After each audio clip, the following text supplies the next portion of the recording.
A man boards a private jet in Mexico, destination Houston. Hours into the flight, he stops breathing. When the plane lands and doctors rush to help, they face an impossible problem. They can't identify the body. The man weighs barely 90 pounds. His fingernails are inches long, and his face is completely unrecognizable. It takes fingerprints to confirm what seems impossible. This is Howard Hughes, one of the richest men in America. The question everyone wanted answered was simple. How did a brilliant billionaire end up like this? Howard Hughes wasn't supposed to be a mystery. His birth certificate says he was born on Christmas Eve 1905 in Texas. His baptism record claims September 24th with no location at all. Nobody knows which is true, and honestly, it doesn't matter, because what came next was extraordinary. At 11 years old, Hughes built Houston's first wireless radio transmitter. At 12, he appeared in newspapers for constructing a motorized bicycle from scratch. By 14, he was already taking flying lessons. This wasn't just a rich kid with expensive hobbies. This was a genuine genius. Then, everything shattered. In 1922, his mother died from pregnancy complications. 2 years later, his father dropped dead from a heart attack. At 17, Hughes was alone. His father died so suddenly that he never updated his will, which meant the entire family fortune went straight to the teenage Howard with no restrictions, no oversight, no protection. At 19, he became an emancipated minor with access to millions. His first decision? Drop out of school, marry his girlfriend Ella Rice, and move to Los Angeles with unlimited money and zero experience. What could possibly go wrong?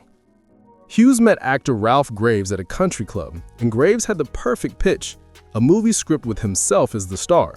All he needed was $40,000. Hughes handed over the cash without blinking. He'd never made a film in his life, but why would that matter? The budget doubled to $80,000, and when Hughes finally saw the finished product, he knew he'd been played. The movie, called Swell Hogan, was apparently so terrible that his uncle Robert, an actual filmmaker, told him to destroy the only copy or become the laughingstock of Hollywood. Hughes burned it. Nobody has ever seen it since. Most people would have quit. Hughes bought an entire studio instead. He purchased the struggling RKO Pictures and immediately fired 700 employees.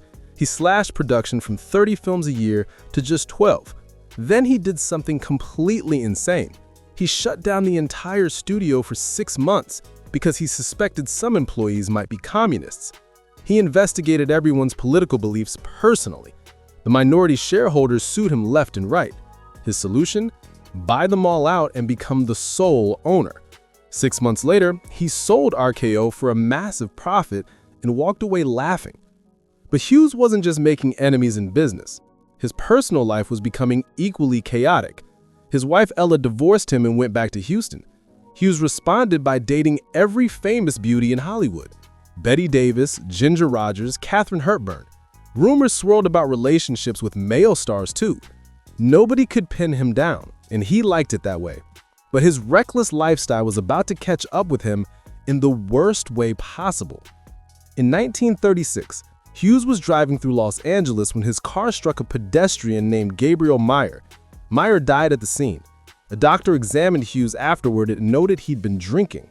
A witness reported that Hughes was driving erratically and that Meyer had been safely standing in a streetcar stop when he was hit.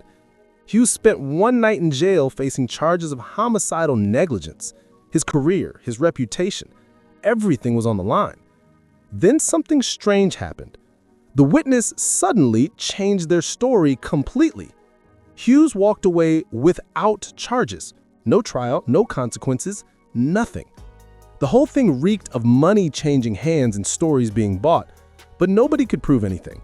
Hughes shook it off like it never happened and moved on to his next obsession, breaking a world record that would make everyone forget about the scandal.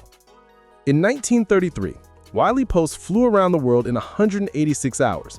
Hughes wanted to beat that record, partly for glory, partly to prove long-distance air travel was safe. On July 14, 1938, he and his crew landed in New York, having demolished Post time by 95 hours. Hughes was a hero again, the scandal forgotten. He proposed to actress Jean Peters, but she turned him down. Maybe she noticed his security team following her everywhere. Years later, they reconnected and married in a quiet Nevada hotel ceremony in 1957. Then Hughes started disappearing. In 1958, he decided to binge watch movies. Not for a weekend, for 4 solid months. He locked himself in a private studio and survived on chicken, chocolate, and milk. When he finally emerged, he hadn't bathed, cut his hair, or trimmed his fingernails the entire time. He looked like a homeless man, not a millionaire. Then he did it again, this time in a bungalow at the Beverly Hills Hotel. He spent nearly $1 million in 1 year at that hotel, sitting around watching films wearing nothing but a pink napkin. His obsession with one particular film bordered on deranged. Hughes owned a TV station, and he forced them to play Ice Station Zebra, a spy thriller with Rock Hudson, over and over again. They aired it 100 times. If Hughes fell asleep and missed a scene, he'd call the station and demand they replay the entire film. His wife Jean only communicated with him by telephone. They didn't live together. In 1970, she had enough and asked for a divorce. Everyone expected a brutal court battle with exposed secrets and fights over money. Instead, Jean asked for just $70,000 a year and never spoke about Hughes again. She never signed a confidentiality agreement. She just had too much class to talk. But Hughes was about to be connected to something far bigger than a divorce. Most people know about Watergate, but few know Howard Hughes was at the center of it. President Nixon had received a $200,000 bribe from Hughes, and he'd heard the Democrats had proof.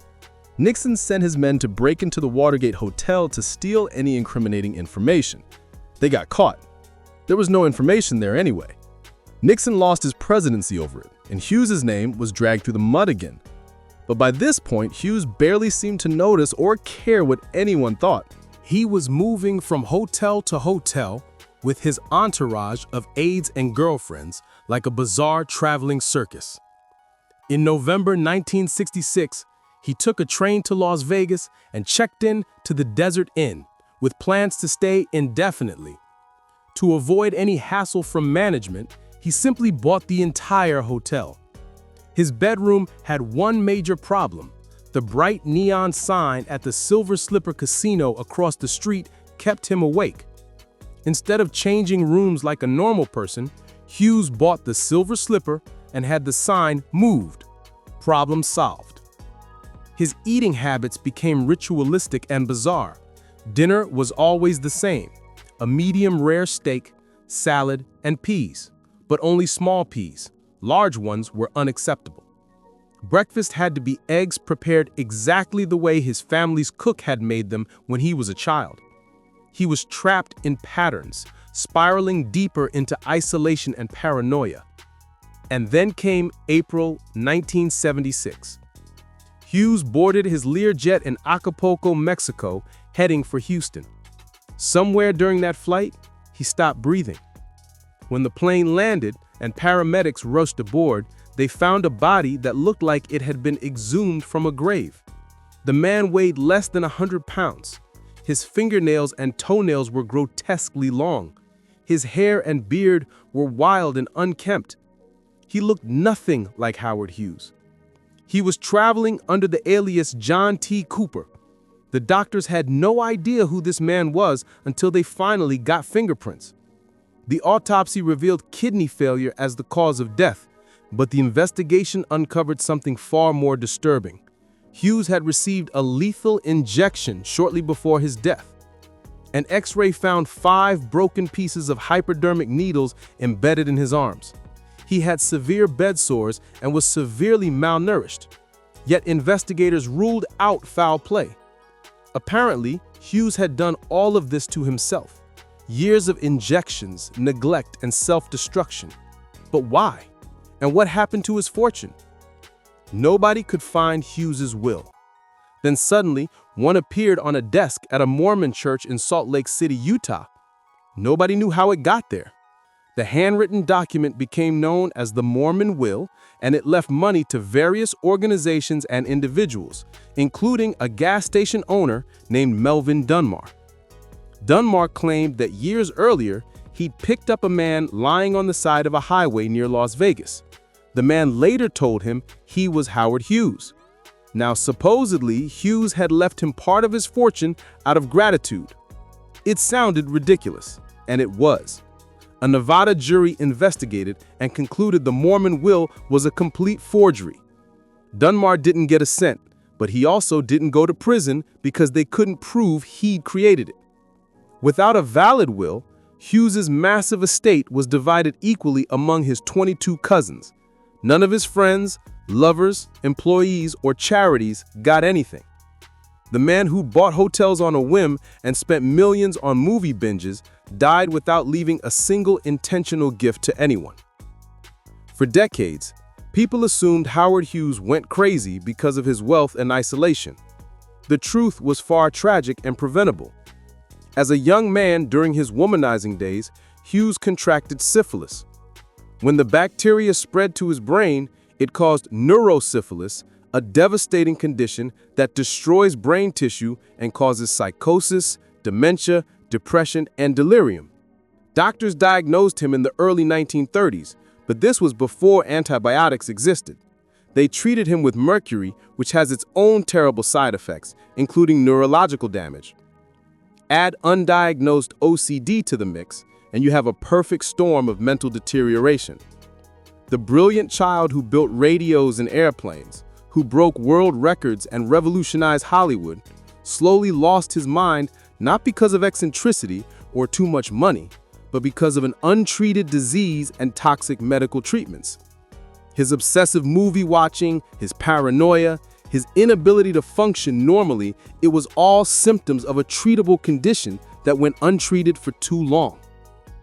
Howard Hughes inspired Tony Stark in Iron Man and characters in James Bond films.